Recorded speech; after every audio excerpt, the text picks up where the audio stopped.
Minute. আমি এখন আছি মালদহপট্টিতে। এই যে দেখতে পাচ্ছেন কত সুন্দর ডেকোরেশন করছে। এদিকে মহাদেব বাবা। চলেন আপনাদেরকে ভেতরে নিয়ে সাথে আমি মায়ের দর্শন করতে যাবো। সেপ্টেম্বরে ঘোরা শুরু করছি আর আজকে অক্টোবর। ভাবতে পারতেছেন কতদিন থেকে ঘুরতেছি আমি। সেই সেপ্টেম্বর শেষ করে অক্টোবরে চলে আসলাম।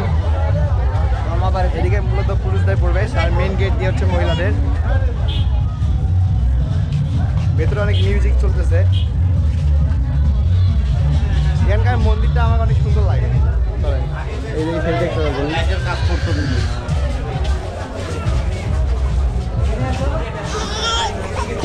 পুরোটাই ফর্ম দিয়ে তৈরি।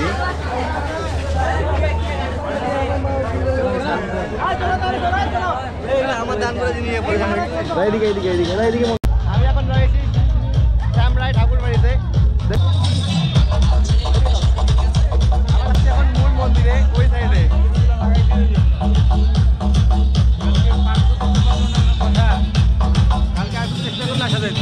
কালকে এই জায়গাটা খুঁজে পাই নাই, এজন্য আসতে পারি নাই।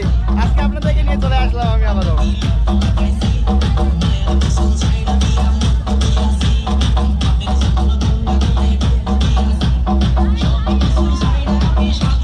এই মন্দির আর ডেকোরেশন আমার কাছে অসাধারণ লাগে।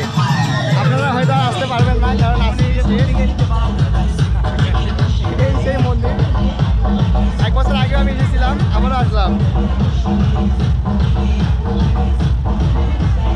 যারা আসতে পারেন নাই আমার এই ভিডিওর মাধ্যমে দেখে নিজেকে সান্ত্বনা দেন।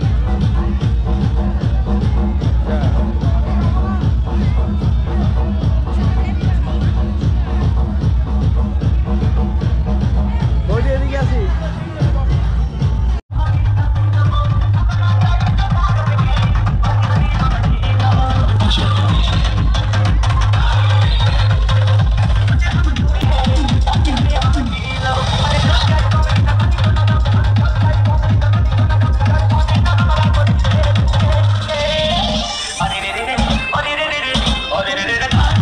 এখন আমি রয়েছি দিনাজপুর কালীতলা বারোয়ারি মন্দিরের দিকে। এই যে দেখতে পাচ্ছেন বারোয়ারি মন্দিরের সামনে শিব বাবা, জয় মা দুর্গা। অনেক সুন্দর করে ডেকোরেশন করছে, পুরো গোল্ডেন কালার। এই গলিতেই আপনারা সব প্রতিমা পেয়ে যাবেন। কিন্তু আপনাদের কষ্টের বিষয় হচ্ছে যে আপনারা আসতে পারবেন না। আজকে থেকে পূজা শেষ, কালকে দশমী। আমরা এখন চলে যাচ্ছি অন্য এক গলিতে আপনাদেরকে দেখানোর জন্য।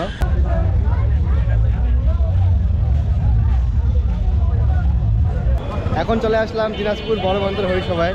দেখতে পাচ্ছেন বাহ, অনেক সুন্দর লাগতেছে। চলেন আপনাদেরকে সাথে নিয়ে ভেতরে যাই।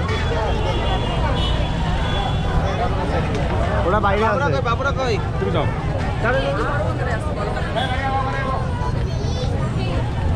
এইসব জায়গাগুলো কালকে মিস করছিলাম, এই জন্য আবারও ছুটে চলে আসলাম জাস্ট আপনাদেরকে দেখানোর জন্য। আপনারা তো চলে আসতে পারবেন না, কারণ নবমী শেষ, দশমীর অঞ্জলি কালকেই হবে।